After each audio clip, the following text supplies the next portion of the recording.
बंद कमरों में भी इतनी धूल कैसे आ जाती है? कहीं इस धूल का कारण आपकी खुद के स्किन तो नहीं? वीडियो में जानेंगे आप। और कुछ ऐसे देश जहां कर्मचारियों को करना होता है हफ्ते में बस 4 दिन काम। पर ये देश कौन से हैं? और एक ऐसा बच्चा जिसने ऑनलाइन गेम में मारे गए चाकू का बदला रियल लाइफ में चाकू मार कर लिया। और ज्यादा गर्मियों में दिमाग के लिए जल्दी और सही डिसीजन लेना कठिन कैसे हो सकता है? और हर तरफ तारीफ बटोरने वाले जापान ने कर दिया है एक ऐसा काम जिसके कारण उसकी हर जगह आलोचना हो रही है। पर ये अजीब काम क्या है? और भारत के पड़ोसी देश में लगने वाला है एक ऐसा बाजार जहाँ खुलेआम दुल्हन मिलती है। यदि आप इन फैक्ट्स के बारे में नहीं जानते तो बने रहिए रहस्य टॉक शो के इस नई वीडियो के आखिर तक। नंबर 90। घरों में मौजूद धूल को देखकर आपने कभी न कभी ये तो जरूर सोचा होगा कि दीवारों के अंदर इतनी सारी धूल कैसे आ जाती है। वेल दोस्तों, आपको जानकर हैरानी होगी कि आपके घरों में जो धूल मौजूद होती है उसमें से 50% धूल बाहर से नहीं आती है। एंड इवन ये धूल भी नहीं होती बल्कि ये इंसानों के स्किन सेल्स होते हैं। यानी आपके कमरे में जो धूल कण जमा होते हैं उसमें से लगभग 50% धूल कण आपकी अपनी स्किन होती है। आपको बता दें कि ह्यूमन बॉडी से प्रति घंटे लगभग 200 मिलियन स्किन सेल्स डेड होकर गिर जाते हैं और फिर बॉडी से अलग होने पर यही डेड सेल्स धूल बनकर घरों में जमा हो जाते हैं। नंबर 80। अपने देश में जिस इंसान के पास ड्राइविंग लाइसेंस हो तो फिर वो जब चाहे तब टैक्सी ड्राइवर बन सकता है। लेकिन लंदन में ऐसा नहीं होता। लंदन में टैक्सी ड्राइवर बनने के लिए लोगों को बेहद मुश्किल टेस्ट पास करना होता है, तब जाकर वो टैक्सी ड्राइवर बन सकते हैं। टैक्सी ड्राइवर बनने से पहले लोगों को 320 रूट्स, 25,000 स्ट्रीट्स और 20,000 लैंडमार्क्स एंड फेमस प्लेसेस को याद करना पड़ता है। इसके बाद लोगों को टेस्ट देना पड़ता है जिससे कि उनकी नॉलेज का पता लगता है। इस टेस्ट को पास करने के बाद ही लोगों को टैक्सी ड्राइवर बनने का लाइसेंस मिलता है। आपको जानकर हैरानी होगी कि इस पूरे प्रोसेस में 4 साल तक का समय लग जाता है। इसी कमाल के फैक्ट पर प्लीज वीडियो को लाइक कर दीजिए। नंबर 70। ट्रैफिक सिग्नल पर रुकना किसी को भी पसंद नहीं होता, लेकिन फिर भी मजबूरन हमें रेड लाइट पर रुकना पड़ता है। आपको जानकर हैरानी होगी कि एक इंसान अपनी पूरी जिंदगी का लगभग 6 महीने का समय ट्रैफिक सिग्नल पर रुककर रेड लाइट के ग्रीन होने के इंतजार में ही बिता देता है। यानी कि जिंदगी के 6 महीने बर्बाद। नंबर 60। पिछली वीडियो में हमने आपको बताया था कि ह्यूमन ब्रेन इतनी इलेक्ट्रिसिटी प्रोड्यूस करता है कि उससे एक बल्ब जलाया जा सकता है। दोस्तों, आज मुझे ह्यूमन बॉडी के बारे में एक और इंटरेस्टिंग फैक्ट जानने को मिला और वो फैक्ट ये है कि ह्यूमन बॉडी इलेक्ट्रिसिटी प्रोड्यूस करने के साथ ही लाइट भी प्रोड्यूस करती है। हालांकि ह्यूमन बॉडी से निकलने वाली ये लाइट्स इतनी कमजोर होती है कि इसे आंखों से भी देखा नहीं जा सकता। वैज्ञानिकों के मुताबिक बायोकेमिकल रिएक्शंस की वजह से ह्यूमन बॉडी से लाइट्स निकलती है। इंसानों के अलावा अदर लिविंग बीइंग्स के शरीर से भी टिनी अमाउंट में लाइट्स निकलती है। अब दोस्तों, आपके लिए एक पहेली है। इस तस्वीर को ध्यान से देखिए और पहचानिए कि ये तस्वीर किस हीरोइन की है। नंबर 50। जैसे हम इंसान राइट हैंडेड और लेफ्ट हैंडेड होते हैं वैसे ही बिल्ली भी राइट पाउड और लेफ्ट पाउड होती है। हालांकि बिल्ली के बारे में खास बात यह है कि इनका राइट पाउड और लेफ्ट पाउड होना नेचुरल नहीं बल्कि जेंडर पर आधारित होता है। Female cats right pawed and male cats left pawed होते हैं। यानी कि फीमेल बिल्ली अपने कामों के लिए दाएं पंजे का ज्यादा उपयोग करती है, तो वहीं मेल बिल्ली बाएं पंजे से अपना ज्यादातर काम करते हैं। नंबर 40। अब तक तो पबजी एंड फ्री फायर जैसे गेम्स में बच्चों के द्वारा पैसे लुटाए जाने की खबरें ही आ रही थी, लेकिन अब इन गेम्स की वजह से हत्याएं भी होने लगी है। In most shocking incident, Lucknow के 16 साल के एक लड़के ने गोली मारकर अपनी मां की हत्या कर दी। पता है क्यों? क्योंकि उस लड़के की मां ने उसे पबजी खेलने से रोकने की कोशिश की थी। इस बात से वो लड़का इतना नाराज हुआ कि पबजी का प्यार मां के प्यार पर भारी पड़ गया और उसने अपने ही हाथों से अपनी जननी की जान ले ली। घटना के बाद उसने लाश को 3 दिनों तक घर में ही छुपाए रखा और छोटी बहन को धमकाकर अलग कमरे में बंद कर दिया। 3 दिनों बाद जब लाश से काफी ज्यादा बदबू आने लगी तब उस लड़के ने कोलकाता में रह रहे अपने आर्मी ऑफिसर पिता को कॉल करके बिजली मिस्त्री के द्वारा मां की हत्या करने की बात बताई। आर्मी ऑफिसर ने पुलिस को इस बारे में सूचना दी और फिर 2 घंटे के भीतर ही पुलिस ने सारे मामले को सुलझाकर लड़के से सच उगलवा लिया। नंबर 30। दुनिया में कई ऐसी घटनाएं होती रहती हैं जिसे देखकर इंसानियत पर फिर से भरोसा जाग उठता है। ऐसी एक घटना वर्ष 2011 में अमेरिका के हॉवर्ड स्निट्जर नाम के 54 साल के एक शख्स को ग्रोसरी स्टोर में ही हार्ट अटैक आ गया। हॉवर्ड बेहोश होकर तुरंत जमीन पर गिर पड़े, जिसके बाद वहां मौजूद लोगों ने उन्हें सीपीआर देना शुरू किया। ग्रोसरी स्टोर में मौजूद लगभग 20 लोग बारी बारी से हॉवर्ड को 96 मिनट तक सीपीआर देते रहे। 96 मिनट बाद जब वहां एम्बुलेंस पहुंची तो तब हॉवर्ड को हॉस्पिटल ले जाया गया एंड थैंकफुली उन 20 लोगों की वजह से हॉवर्ड की जान बच गई।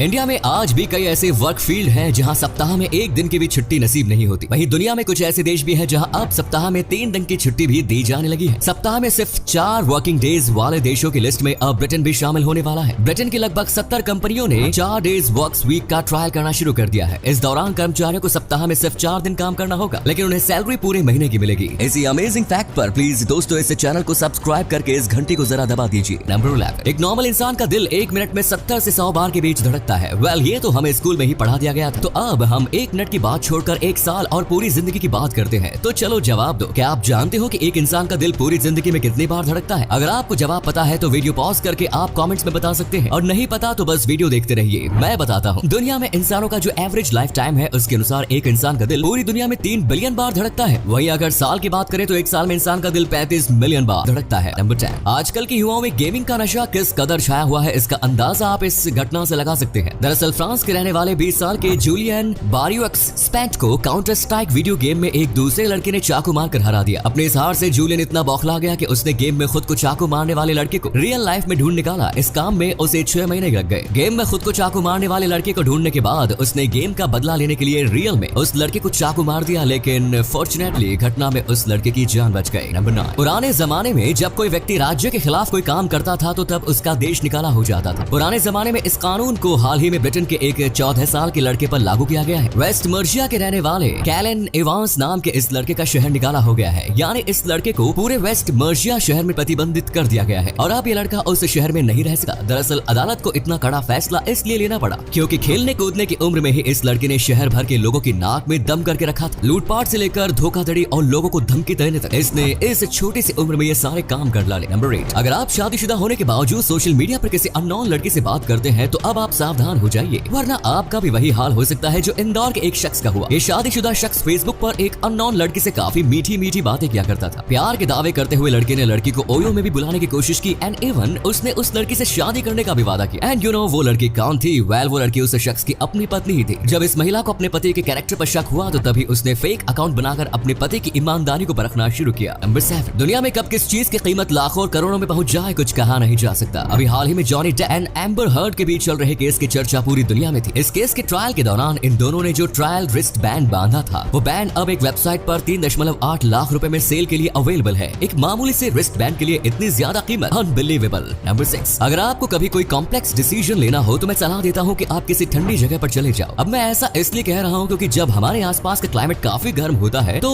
तब ह्यूमन ब्रेन कॉम्प्लेक्स डिसीजन लेने में लेस कैपेबल होता है, यानी कि ज्यादा गर्मी की वजह से ब्रेन की डिसीजन लेने की क्षमता कुछ हद तक कम हो जाती है। नंबर 5, क्षेत्रफल के हिसाब से अलास्का अमेरिका का सबसे बड़ा राज्य है, लेकिन जनसंख्या के हिसाब से अमेरिका के सबसे छोटे राज्यों में से एक है। अलास्का की जनसंख्या लगभग 7 लाख है, वहीं इस राज्य का कुल क्षेत्रफल 1.723 मिलियन स्क्वायर किलोमीटर है। अलास्का के आकार का अंदाजा आप इस बात से लगा सकते हैं कि अलास्का में न्यू जर्सी जैसे 15 राज्य बसाए जा सकते हैं। नंबर 4, ऑस्ट्रेलियन साइंटिस्ट बैरी मार्शल ने अपनी रिसर्च में इस बात का पता लगाया है कि एच पाइलोरी बैक्टीरिया की वजह से स्टमक अल्सर्स बीमारी होती है, लेकिन उनके इस रिसर्च रिपोर्ट पर किसी ने भी यकीन नहीं किया। उन्हें कानूनी रूप से अपनी थ्योरी का इंसानों पर टेस्ट करने की इजाजत नहीं थी, जिसके बाद वो अपनी बात को साबित करने के लिए एच पाइलोरी बैक्टीरिया को खुद पी गए। इसे पीने के कुछ दिन बाद ही उन्हें स्टमक अल्सर हो गया, जिसके बाद उन्होंने एंटीबायोटिक्स से खुद का इलाज किया। टेस्ट से पहले जो भी लोग बैरी मार्शल की बातों पर यकीन नहीं कर रहे थे, अब वो भी उनके काम की तारीफ करने लगे। इस काम की वजह से उन्हें नोबेल प्राइज से भी सम्मानित किया गया। नंबर 3, क्या आप ये बात जानते हैं कि अकेले अमेरिका में ही हर साल लोग लगभग 50 बिलियन बर्गर्स खा जाते हैं? बर्गर्स अमेरिकी लोगों के सबसे फेवरेट खाने में से एक है। ऑन एवरेज एक अमेरिकी नागरिक हफ्ते में कम से कम 3 बार बर्गर जरूर खाता है, तभी अमेरिकी लोग इतने ज्यादा मोटापे के शिकार हो रहे हैं। आपको बता दें कि सबसे ज्यादा मोटापे वाले देशों की लिस्ट में अमेरिका दुनिया में 14वें नंबर पर है। नंबर 2, वैसे तो जापान हमेशा मस्त काम करते रहता है जिसकी पूरी दुनिया तारीफ करती है, लेकिन इस बार जापान ने एक ऐसा काम कर दिया जिस वजह से पूरी दुनिया में इसकी आलोचना की जा रही है। जापान की सरकार ने रेडियो एक्टिव वाटर को समुद्र में छोड़ने की इजाजत दे दी। ये radio active water Fukushima Daiichi nuclear power plant का है। इस खतरनाक पानी को साल 2023 में समंदर में छोड़े जाने की योजना है। अगर ऐसा हो जाता है तो फिर समंदर के उस इलाके में मरीन लाइफ काफी ज्यादा प्रभावित हो सकती है और हजारों समुद्री जीव मारे जा सकते हैं। इसी वजह से जापान के इस फैसले का पूरी दुनिया में विरोध हो रहा है। नंबर 1, चीन के शंघाई शहर के पीपल्स स्क्वायर के पीपल्स पार्क में कई सालों से एक अनोखा शादी बाजार लगता है। इस बाजार में शादी का सामान नहीं बल्कि रिश्ते उपलब्ध कराए जाते हैं। एक चीनी वेबसाइट के अनुसार ये बाजार यहाँ लगभग साल 2005 से लग रहा है। हर वीकेंड में शनिवार के दिन इस बाजार का आयोजन होता है। कड़कड़ाती ठंड हो, बारिश हो या गर्मी, किसी भी स्थिति में ये बाजार ना लगा हो, ऐसा कम ही मौकों पर देखा गया है। इस बाजार में लोग सड़क किनारे कागज की शीट पर चीनी भाषाओं में, विशेष रूप से मैंड्रीन में विवाह योग्य लड़के लड़कियों के बायोडेटा लेकर बैठे रहते हैं। इसमें लड़के या लड़के की उम्र, सालाना तनख्वाह, पढ़ाई लिखाई का ब्यौरा, जन्मदिन और ज़ोडिएक साइन वगैरह लिखे होते हैं। विवाह योग्य लोगों के माता पिता या दादा दादी आदि आपस में इन बायोडेटा को बदल देते हैं या फिर बाजार में आने वाले दूसरे लोगों को दे देते हैं। कुछ लोगों का मानना है कि इस बाजार में बढ़ती भीड़ ही एक बड़ी वजह चीन में सेक्स रेशियो का असंतुलन भी है, जहां लड़कों की तादाद लड़कियों से कहीं ज्यादा है। तो ये थे कुछ अमेजिंग फैक्ट्स। वीडियो को शेयर जरूर करें दोस्तों, ताकि आपके दोस्त और जानने वाले भी जान सके कि आप कितने नॉलेजेबल वीडियोस देखते हैं।